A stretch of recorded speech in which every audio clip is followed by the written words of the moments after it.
तो उसके बाद जाने के बाद थोड़ा खाना वाना खा के थोड़ा वेट करके फिर शाम का टाइम जो है उसमें, जो कि बहुत ही डिफिकल्ट टास्क है, तो इन चीज़ों से बचा जा सकता है और दूसरों से आगे निकला जा सकता है। मैं आपको बताऊं कीपिंग दैट क्वेश्चन, और आप मुझे कमेंट बॉक्स में बता सकते हैं कि आप अपने माता पिता से क्या क्या आशा करते हैं। लेकिन जाओगे दादा दादी को देखोगे, उनसे पहले जाओगे, तो लिटरेसी का इतना बड़ा रोल वो नहीं था, ना ही रेट था। अगर कंफर्टेबल हो तो बताओ, नहीं तो कोई बात नहीं। पर्सनैलिटी के हिसाब से these are the 3 words, they might be 4 और 5 कि सर ये मुझे मतलब यहाँ पे फिट बैठते हैं, मैं फिट बैठता हूँ। तो बताना मतलब पूछना चाहूँगा आपसे कि आप जीवन में क्या बनना चाहते हैं। आपने अभी डॉक्टर बताया, इंजीनियर बताया, डॉक्टर आप मतलब करना है, कैसे सवालों का जवाब देना, तो बहुत इम्पोर्टेंट है। मैं कई बार देखते रहता हूँ। नमस्कार दोस्तों, मेरा नाम है दीपक और आप हमें देख रहे हैं आपके और हमारे YouTube channel genetic public school पर। आज क्वेश्चन एंड आंसर सीरीज का एपिसोड नंबर 24 और एक बार फिर से हमारे साथ हैं विशाल। अब की पारी में हमारे पास में कुछ लिखे हुए क्वेश्चंस होंगे जिनका हम आंसर ढूंढने की कोशिश करेंगे अपने विद्यार्थियों से, और साथ ही साथ उनसे भी जिनका हम इंटरव्यू करना चाहते हैं, क्योंकि इसमें जो अगला सेक्शन आने वाला है हमारा शायद अभिभावकों के साथ हो सकता है, इसके ऊपर भी विचार हम करेंगे। विशाल हमारे साथ हैं और क्वेश्चन हमारे पास में पूरा लिखित रूप से हैं। इन इंटरव्यूज़ की एक और चीज़ होगी कि ये इंटरव्यू जो आगे के 3-4 इंटरव्यू आएंगे, क्वेश्चंस उनके बदले नहीं जाएंगे, यानी एक ही क्वेश्चन को हम 4-5 बच्चों से पूछेंगे और उनके जो विचार हैं वो लेने की कोशिश करेंगे उस क्वेश्चन पे क्या है। सबसे पहले मैं आप सभी से चाहूँगा कि विशाल का स्वागत करिए और यूट्यूब चैनल को भी आप सब्सक्राइब कर दीजिए, क्योंकि बहुत सारा कंटेंट इस पर आने वाला है और आ भी रहा है रोज़। विशाल कक्षा 10 का छात्र है, बोर्ड के एग्ज़ाम्स आने भी वाले हैं, तो सबसे पहले विशाल का स्वागत। विशाल स्वागत है भाई एपिसोड नंबर 24 में। Thank you so much. ठीक है, तो तैयार हो आप? Yes sir. है ना? यस। तो पहला क्वेश्चन करते हैं। विशाल से पहला क्वेश्चन है, हंसी मजाक वाला क्वेश्चन करते हैं पहला। वैसे हंसी मजाक वाला क्वेश्चन की कोई जगह नहीं है, बट फिर भी कोशिश करते हैं कि सीरियस क्वेश्चंस पे हम हंसने की कोशिश करेंगे, क्योंकि माहौल ही ऐसा चल रहा है कि बात सीरियस है लेकिन लोग क्या करते हैं, हंसते हैं। पहला कक्षा 10 के विषय में ही है। विशाल एक कक्षा 10 का विद्यार्थी है और उसे अपने टाइम को किस तरीके से मैनेज करना चाहिए, ये हमारा सबसे पहला क्वेश्चन है। क्योंकि ये जो आपकी वीडियो जाएगी वो ज़्यादा तो मैं नहीं कहूँगा, लेकिन 20, 25, 30, 40 बच्चे देख सकते हैं, तो उनके लिए आपकी सलाह और आप किस तरीके से मैनेज करते हैं समय को। सर सबसे पहले तो जो डिस्ट्रैक्शन वाली चीज़ें हैं उन्हें अपने आप से दूर रखना चाहिए और थोड़ा ध्यान देना चाहिए। बोर्ड्स हैं और 10th क्लास इम्पोर्टेंट मानी जाती है पहले से। मुझे लगता है मतलब जैसे पहले बताते कि बोर्ड मतलब 10th क्लास ज़्यादा हार्ड है, लेकिन अगर आप अपना प्रॉपर टाइम अपनी क्लास को अपनी स्टडी को देते हो तो इतना हार्ड है नहीं। तो अपना टाइम प्रॉपर एक तरीके से हर व्यक्ति का अपना अपना अलग हो सकता है उसकी डेली रूटीन के हिसाब से। तो जो चीज़ें डिस्ट्रैक्ट करती हैं, जो टाइम अपना वेस्ट करता है कोई भी बच्चा, उसे एक दिन बैठना चाहिए, अपने डेली रूटीन को समझना चाहिए कि हाँ यहाँ पे मेरा टाइम वेस्ट हो रहा है, यहाँ पे मैं गलत कर रहा हूँ चीज़ें। तो उसे एक दिन अपने आप को एनालाइज करना चाहिए और अपने टाइम जहाँ जहाँ पे भी वेस्ट कर रहा है उस टाइम को अपना स्टडी की तरफ शिफ्ट कर देना चाहिए।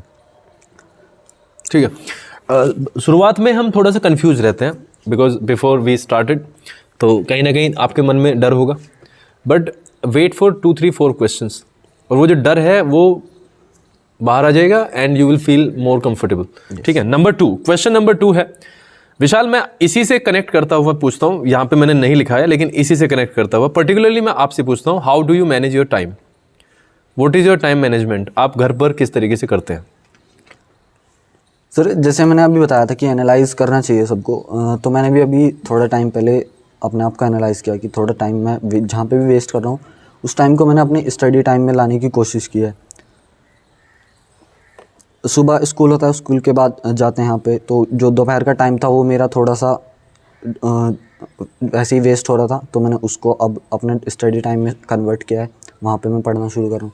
शाम को ट्यूशन वगैरह और कोचिंग है, तो उसके बाद जाने के बाद थोड़ा खाना वाना खा के थोड़ा वेट करके फिर शाम का टाइम जो है उसमें थोड़ा देर घर के लोगों के साथ बैठ के उसके बाद थोड़ा सा मैं अपना टाइम उसके बाद भी शाम को यूटिलाइज करने की कोशिश करता हूँ और फिर थोड़ा सा मूड फ्रेश हो जाता है, घर के लोगों के पास बैठता हूँ, उसके बाद स्टडी का time. And one more thing I will try to suggest you कि it must be more natural. मतलब इंटरव्यू है but it must not be like जो हम टीवी पे देखते हैं interview. Yes. This is a normal conversation and the questions must be asked and they must be answered. Yes. तो उसमें कुछ ऐसा कोई प्रॉब्लम नहीं है, वो ट्राई करेंगे। अगर हम उस तरफ अपना माइंड शिफ्ट ना करेंगे कि इंटरव्यू है, तो ये वन शॉट में हो जाएगा। Yes. ठीक है। नंबर 2, वैसे तो ऑफिशियली नंबर 2 है बट ये थर्ड क्वेश्चन आ रहा है। एक बच्चे के जीवन में अगर हम देखें, विद्यार्थी की जो लाइफ होती है उसके जीवन में क्या क्या कठिनाई आप सोचते हो, बाधाएं क्या क्या आती हैं जब वो स्टडी करने बैठता है या जो उसके लक्ष्य होते हैं? क्योंकि एक्सपेक्टेशंस बहुत ज़्यादा हाई होते हैं हमारे रिलेशन में और हमारे जो पेरेंट्स होते हैं, तो क्या क्या कठिनाई आती हैं आप अपने से ही जोड़ के बताएं। बहुत सारी चीज़ें हैं सर, जो मतलब एक तो ये होता है कि आप पढ़ाई कर रहे हैं, उस टाइम आपके ऊपर थोड़ा सा स्टूडेंट के ऊपर प्रेशर भी रहता है पेरेंट्स का। थोड़ा सा पेरेंट्स बोलते हैं कि अच्छा करो, या ज़्यादातर पेरेंट्स मैंने सुना है कि बोलते हैं अपने बच्चों को कि फर्स्ट डिवीज़न लाओ। मैं सबसे पहले तो पेरेंट्स को कहना चाहूँगा कि ये मतलब फर्स्ट डिवीज़न से होता कुछ नहीं। आपको अपने बच्चे के लिए ये देखना चाहिए कि हमारे बच्चे पे आता कितना है। हाँ, कि उसकी कैपेबिलिटी क्या है। हाँ, उसकी कैपेबिलिटी देखनी चाहिए। हर बच्चा ऐसा तो नहीं है कि फर्स्ट डिवीज़न क्लास में लेके ही आएगा, बट अगर आपका बच्चा मतलब अपनी कैपेसिटी के हिसाब से सही कर रहा है तो उसको थोड़ा प्रोत्साहित करें कि हाँ अब अपनी कैपेबिलिटी के हिसाब से सही कर रहे हैं तो थोड़ा और अच्छा कर सकते हैं। कठिनाइयाँ बहुत सारी आ जाती हैं, बट थोड़ा अपने दिल को मजबूत रखना चाहिए, अपने दिमाग को समझा के रखना चाहिए और उन पर ओवरटेक करना चाहिए। जैसे मैं डिस्ट्रैक्शन की बात करूं तो बहुत सारी, जैसे आपने कहा है, बहुत सारी चीज़ें हैं। जैसे हम हर वीडियो में जिक्र करते हैं, हम यहाँ पे पोडियम पे भी जिक्र करते हैं, जैसे मोबाइल और टीवी हो गया। Yes sir. लेकिन एक तरीके का अगर हम सेल्फ मैनेजमेंट करें अपने आप को, मतलब सेल्फ ये करो, डिसिप्लिन बनाएं, जो कि बहुत ही डिफ़िकल्ट टास्क है, तो इन चीज़ों से बचा जा सकता है और दूसरों से आगे निकला जा सकता है। Yes. मैं आपको बताऊं प्रेशर की बात, बहुत सारे बच्चे ऐसे होते हैं, बहुत सारे व्यक्ति ऐसे होते हैं जो प्रेशर में निखर के आते हैं, लेकिन मेजॉरिटी ऑफ द पीपल ऐसे होते हैं जो प्रेशर में ना वो ढह जाते हैं। अब मैं I will give you example of cricket. मैं क्रिकेट तो देखता ही हूँ, खेलता भी, यू नो दैट। यस। तो उसमें जब ओपनिंग बैट्समैन आते हैं और वो अगर शुरू में ही विकेट, आप तो देखते होगे थोड़ा सा, और जो भी ऑनलाइन मुझे देख रहा है, तो शुरू का जो विकेट आप गिरता है उसके बाद में वन डाउन आता है, वन डाउन कहते हैं वैसे, मेरे एक विकेट गिरने के बाद तीसरे नंबर पर जो बैट्समैन आता है, तो उसमें वो कैपेबिलिटी होनी चाहिए कि वो रोक सके, मतलब थाम सके वो, जो क्योंकि पहला एक विकेट गिर गया और जैसे ही दूसरा डलता है गिर जाते हैं तो सेकंड डाउन। तो मैं आपको फर्स्ट डाउन और सेकंड डाउन की जो पोजीशन बता रहा हूँ इसलिए बता रहा हूँ क्योंकि वे जो दो बैट्समैन होते हैं उनके अंदर वो कैपेबिलिटी है कि वो प्रेशर को झेल सकें। दे जस्ट बी देयर, है ना, और वो ऐसा करते हैं। आप क्रिकेट में देखें सेकंड डाउन, अगर मैं भारत के और वर्ल्ड के सबसे महानतम बल्लेबाज की बात करूं, सचिन तेंदुलकर, उनका टेस्ट क्रिकेट में जो योगदान रहा है वो सेकंड डाउन पे ही रहा। 2 विकेट डाउन हुए and he comes in to bat. तो ये जो चीज़ें हैं, बहुत सारे बच्चे ऐसे होते हैं जो प्रेशर में उन्हें प्रूव करना होता है। दे वॉन्ट टू प्रूव कि मेरे चाचा जी कहते हैं, मेरे पेरेंट्स कहते हैं कि 95 लाएगा and I will live up to their expectations. कुछ बच्चे ढह जाते हैं, मतलब यार मेरी कैपेबिलिटी नहीं है, I can not do that, और उसमें कुछ मैं दिक्कत भी नहीं मानता। If I am capable of 65%, how can I manage 95%? मेरा हमेशा से ये भी रहा है विशाल कि I will try to teach everyone कि एक कदम ही चलना होता है हमें। मतलब सीढ़ी का सबसे बड़ा एग्जाम्पल है, you can not skip 2, 3, 4 steps, आपका मुंह फूट जाएगा। तो 1 by 1 we can gradually go ahead and get whatever you want. लेकिन सबसे बड़ी बात अननेसेसरी प्रेशर की आती है। Yes sir. As a guardian, जैसे आपने एक बहुत अच्छी बात की है, मैं गार्जियन से भी कहना चाहूँगा और मैं भी कहना चाहूँगा, मतलब हमें वास्तव में अननेसेसरी जो हमारा प्रेशर होता है, दबाव होता है, उसको नहीं डालना चाहिए किसी की भी ऊपर। मैं एक और एग्जांपल आपको दूं, अगर कोई कितना भी तगड़े से तगड़ा आदमी हो, उसकी अपनी एक क्षमता होती है। यस। मेरी क्षमता है 50 किलो वजन उठाने की और एक की क्षमता है 200 किलो वजन उठाने की। अगर आप उससे ओवर चलेंगे तो दोनों ही ढह जाएंगे। मेरे ऊपर आप 75 रख दें तो मैं चलूंगा, लेकिन वो दूरी नहीं तय कर पाऊंगा जो मैं 50 में कर सकता था। आप 200 वाले के ऊपर 250, 300 रख दें तो वो भी वही वाला बिहेव करेगा। तो हमें अननेसेसरी प्रेशर से बचना चाहिए। वो ये पूरी लाइफ के लिए हमारा क्या है, एक आशा की जाती है और हमारा पर्पस होना चाहिए। थर्ड क्वेश्चन आपके लिए आ रहा है जो कि मेरे इसमें मोबाइल में सेव है। आप अपने माता पिता से क्या क्या आशा करते हैं? ये मैं एक्चुअली पूछना चाहता था क्योंकि माता पिता हमसे आशा करते हैं, यस और ये कनेक्ट भी हो गया क्योंकि हमारे पिछला क्वेश्चन का आंसर बिल्कुल इसी से जुड़ा हुआ आ गया, तो आपको हेल्प भी हो जाएगी। तो आप अपने माता पिता से क्या क्या आशा करते हैं? सर मैं चाहता हूँ कि वो मुझे थोड़ा मतलब हर टाइम सपोर्ट करें, और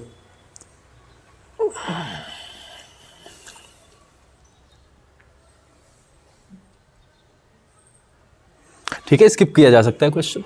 if you do not want to answer that question, तो ये स्किप किया जा सकता है। पतंग भी उड़ रही है, अच्छी बात है। ठीक है, तो we are skipping that question. और आप मुझे कमेंट बॉक्स में बता सकते हैं कि आप अपने माता पिता से क्या क्या आशा करते हैं। लेकिन माता पिता हमारे लिए बहुत ज़्यादा चीज़ें करते हैं, यस लेकिन हम भी एज ए ह्यूमन बीइंग आशा करते ही हैं, सभी से करते हैं, मम्मी से भी करते हैं, पापा से भी करते हैं। तो उसको हम छोड़ देते हैं, जो भी देखेगा वो आंसर कर सकता है। एक और क्वेश्चन आ रहा है आपके लिए। What is the importance of a friend in your life? एक मित्र की आपके जीवन में क्या महत्ता है? सर मतलब जब हम स्कूल में जाते हैं या लाइफ में कहीं पे भी, एक ऐसा व्यक्ति होता है जिससे हम अटैच हो जाते हैं एकदम से। तो फ्रेंड्स होना तो बहुत इम्पोर्टेंट है लाइफ में। कभी ऐसा भी होता है कि जब आप मतलब आपका मोरल डाउन हो जाता है, तो आपके जो दोस्त हैं वो आपको हौसला देते हैं। कुछ ऐसे दोस्त होने भी चाहिए ज़िंदगी में जो आपका साथ हमेशा दें, हर जगह आपके लिए खड़े रहें, हर टाइम आपका साथ दें। तो दोस्त तो होने ही चाहिए, बहुत ही इम्पोर्टेंट पार्ट हैं लाइफ का। कई बार ऐसा होता है Vishal, I will try to connect it. कई बार ऐसा होता है कि हम बहुत सारे दोस्त बना लेते हैं, यस, और जब हमारा बुरा समय आता है तो हम देखते हैं कि हमारे पीछे कोई भी नहीं है। तो व्हाट डू यू थिंक कि हमें ज़्यादा बनाने चाहिए या अच्छे बनाने चाहिए? ये दो चीज़ें आती हैं हमारी लाइफ में कि हमारे इतने सारे फ्रेंड्स हैं, लेकिन हमारे दूसरी चीज़ है हमारे दो ही फ्रेंड्स हैं, but they are with us. चाहे किसी भी कंडीशन में कुछ भी चीज़ हो जाए हमें, they are always with us. दूसरी चीज़, मेरे पास में 200 है, लेकिन when I am in a bad time कोई नहीं है, दे रन अवे। तो यहाँ पर आप किसको वरीयता दोगे? मतलब सर 2000 दोस्त होना इम्पोर्टेंट नहीं है। अगर आपके पास 2 हैं और वो हमेशा आपके लिए खड़े हैं, it is important. That is important. मैं आपको बताता हूँ, मेरा एक फ्रेंड है, और फ्रेंड अतुल है ना? Yes sir. तो ये मान के चलिए आज 2022 है, एंड इट्स बिन 22 ईयर्स। और पिछले 6-7-8 साल का जो पूरा, जब से जेनेटिक एग्जिस्टेंस में आया है, तब से मैं आपको बात करता हूँ। मतलब 8 साल तो मैं प्रॉपर कर सकता हूँ। 8 साल में कई बार ऐसा हो जाता है कि कई महीने तक हम ना तो फ़ोन पे बात कर दें और ना ही मिलने की तो बहुत दूर की बात है। कई बार ऐसा हो जाता है कि कई महीने तक मेरा घर पे भी जाना नहीं होता, एंड ही डजंट कम। तो लेकिन फिर भी जब भी हम मिलते हैं तो दैट रिलेशन और that emotion does not break up, वो होता है। ये सारी की सारी चीज़ें होती हैं कि जैसे आपने एक वर्ड यूज़ किया, अटैच।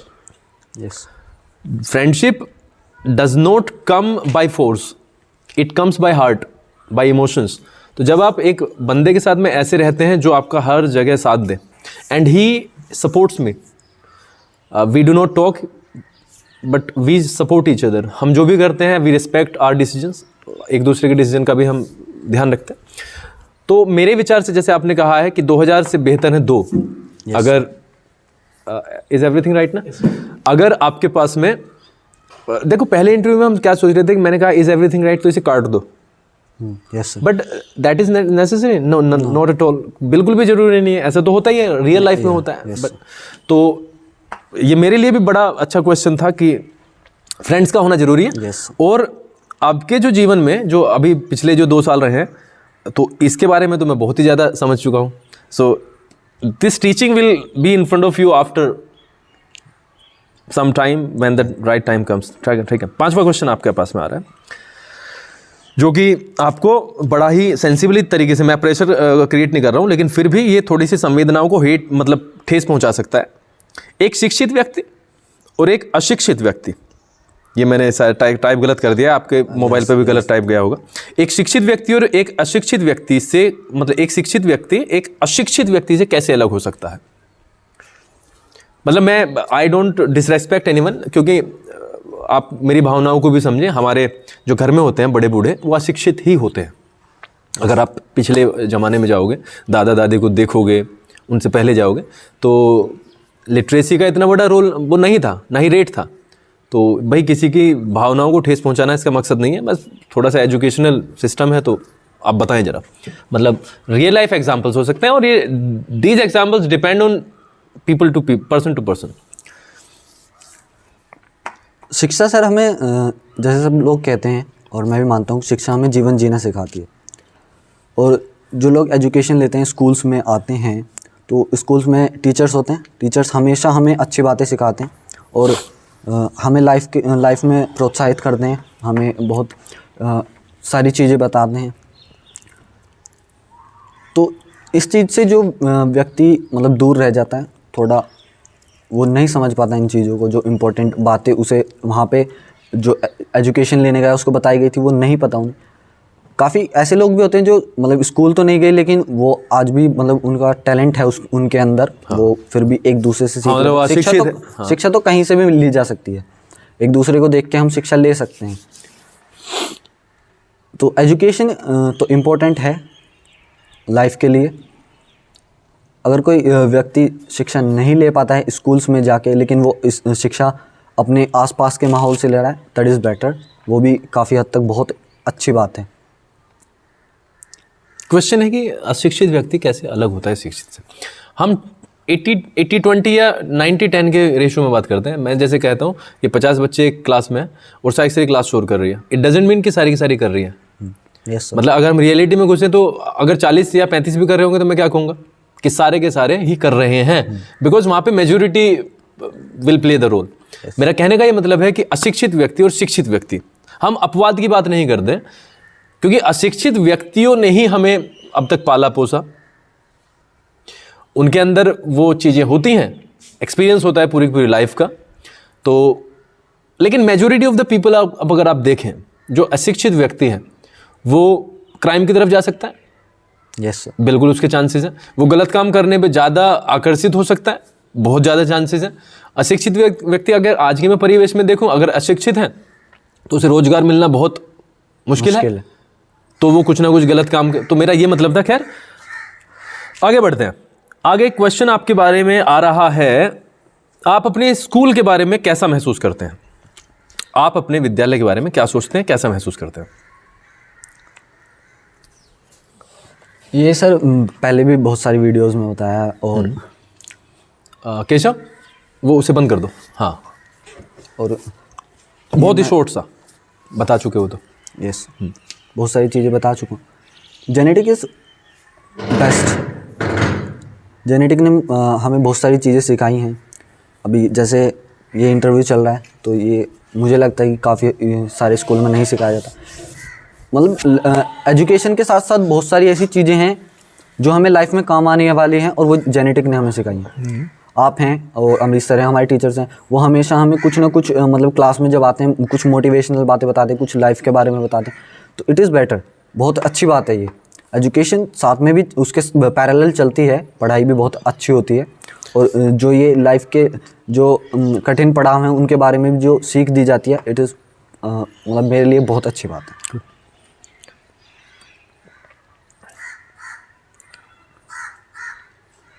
एक क्वेश्चन को मैं अभी स्किप कर रहा हूँ क्योंकि वो कोरोना काल में वो ही आ गया। विद्यालय इसमें कैसे लड़ा, वो आ चुका है। यस।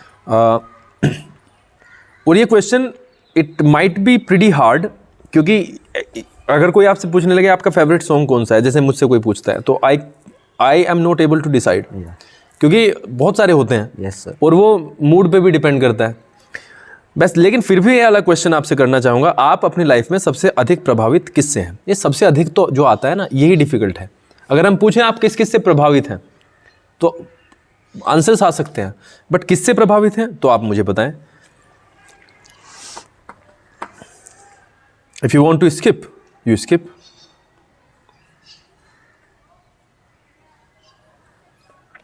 बहुत सारे आदमी होते हैं, बहुत सारी चीज़ें होती हैं, और बहुत सारी सर्कमस्टेंसेस भी होते हैं जहाँ से हम प्रभावित हो जाते हैं। अगर कंफर्टेबल हो तो बताओ, नहीं तो कोई बात नहीं।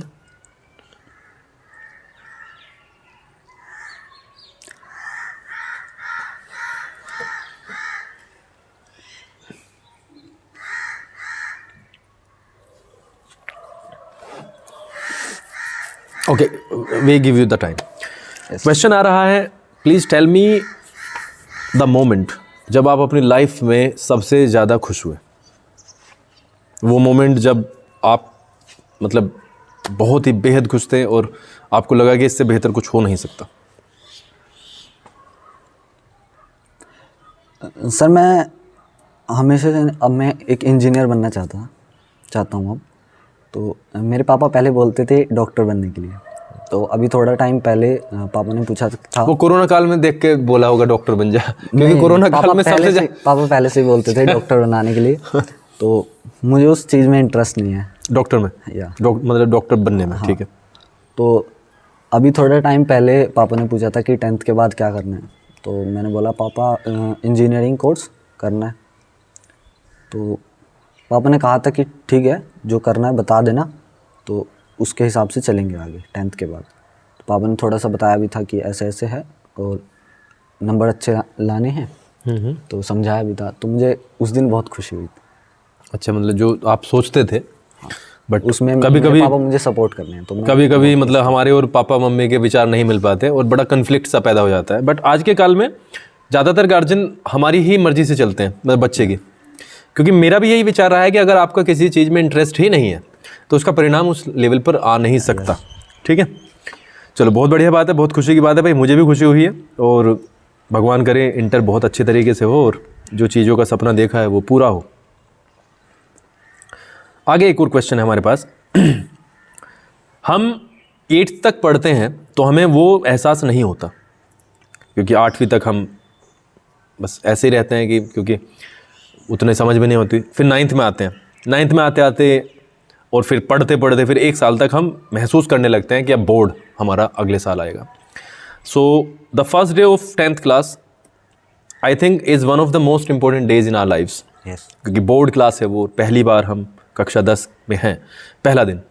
याद है कुछ, कैसा महसूस किया? यस सर, जैसे मैंने सुना था काफ़ी लोगों से, सब बोलते थे कि 10th क्लास बहुत हार्ड होती। तो जब हम आए 10th क्लास में बैठे हुए थे तो ऐसा लग रहा था कि ज़्यादा हार्ड तो नहीं होगा। हाँ, क्योंकि 9th में हमारा लॉकडाउन था, काफ़ी टाइम उसमें चला गया था। बट इसके लिए मैं सबसे पहले तो जेनेटिक को धन्यवाद करना चाहूँगा। उस टाइम हमारी पढ़ाई नहीं रुकी। और जब हम 10th क्लास के फर्स्ट डे में थे तो हम सोच रहे थे कि हार्ड तो नहीं होगा, बट जब जैसे जैसे टाइम बीता और थोड़ा दिन हमने पढ़ाई की तो समझ में आ गया था कि इतना हार्ड नहीं है, अगर टाइम प्रॉपर देंगे तो हो जाएगा। तो मतलब कंफर्टेबल फील आफ्टर 1 2 3 डेज वो करने लगे। ठीक है, मेरे विचार से जब मैं अगर अपना रिकलेक्ट कर पाऊँ, मेरे तो वो ध्यान है बस क्लास 10th का पहला हिंदी का पेपर था 2004।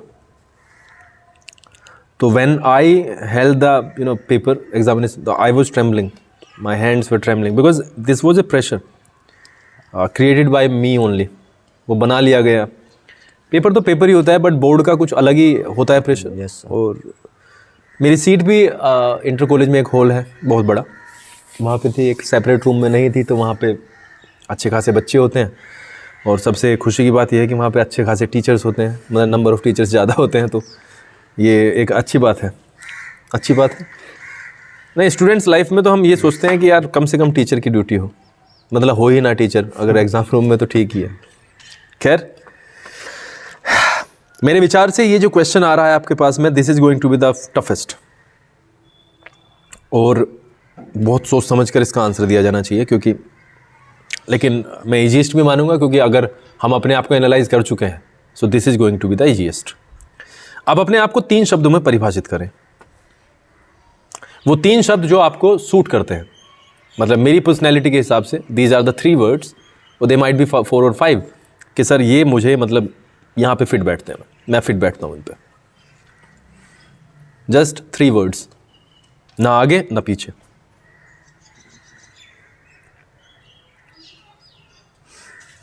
Hard working. ओके, मेहनती।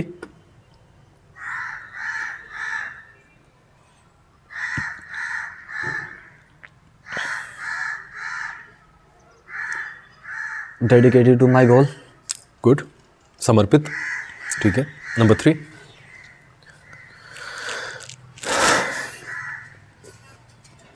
Ready to get things. Ready to get things, ठीक है, तो 3 शब्द हैं, ठीक है, वेरी गुड। अगला क्वेश्चन है, आप अपने 5 विषयों में सबसे अधिक रुचि किस विषय में रखते हैं? किस विषय में रखते हैं और क्यों? ये हमारा है भैया, बस 10 मिनट है ना, यहीं पे आप रहो जरा। आप अपने 5 विषयों में से सबसे अधिक रुचि किस विषय में रखते हैं और क्यों? मैथ्स, मैथमेटिक्स, सबसे ज़्यादा रुचि आपकी इसमें है, ठीक है, क्यों? क्योंकि सर मुझे लगता है कि मैथ्स में जब सम्स आते हैं ना तो वो थोड़ा सा दिमाग को खोलने का काम करते हैं। ठीक है, मैं यहीं पे एक क्वेश्चन जोड़ना चाहूँगा। मेरी हमेशा से ये चीज़, मैं अपने बात को बताता हूँ, मैं हमेशा से ये चाहता हूँ कि if starting happens it must happen with the most difficult one. Yes. तो जब हम सबसे डिफ़िकल्ट को करने की कोशिश करते हैं तो जो उससे ईजी होते हैं सवाल, वो अपने आप ही हमारे दिमाग में आने शुरू हो जाते हैं। Yes sir. तो इसकी क्या महत्ता आपने समझी? क्योंकि हमने अभी भी 18वें सवाल से स्टार्ट किया है। अगर हम 2 दिन पहले की क्लास देखें, we started with the 18th question. तो इसकी क्या महत्ता है? कुछ फ़ायदा होता है या नुकसान होता है, क्या होता है? But this works only when we are practising. Yes. जब हम प्रैक्टिस कर रहे हैं, जब हम रिविजन कर रहे हैं। यस। दिस ऐसा हो सकता है, this can not work when we have started the syllabus. लेकिन जब हम प्रैक्टिस कर रहे हैं और जब हम रिवाइज कर रहे हैं, दिस माइट वर्क। तो क्या महत्ता है आपके माइंड में? मतलब जब कोई ऐसा सवाल आता है जहाँ पे हम अटक जाते हैं और उसको हम पूरी तरीके से उस पर ओवरकम कर लेते हैं। जब कोई हार्ड सवाल है उस पर हमने ओवरकम कर लिया, हम उसको पूरी तरीके से समझ गए, तो उसके बाद जो उससे हल्के सवाल आने वाले हैं उसको हम बहुत ईजीली कर सकते हैं। तो मैं तो ये सबको कहना चाहूँगा कि जब आपके पास सबसे हार्ड सवाल आता है तो मतलब बाकी सवालों को भूल जाओ, सबसे पहले उसको करो। मतलब बच्चा क्या सोचता है कि ये हार्ड आया है, इसको छोड़ो पहले, बाकी पहले आगे वाले कर लेता हूँ, इसका कॉन्सेप्ट क्लियर हो जाएगा फिर इस पे आऊँगा।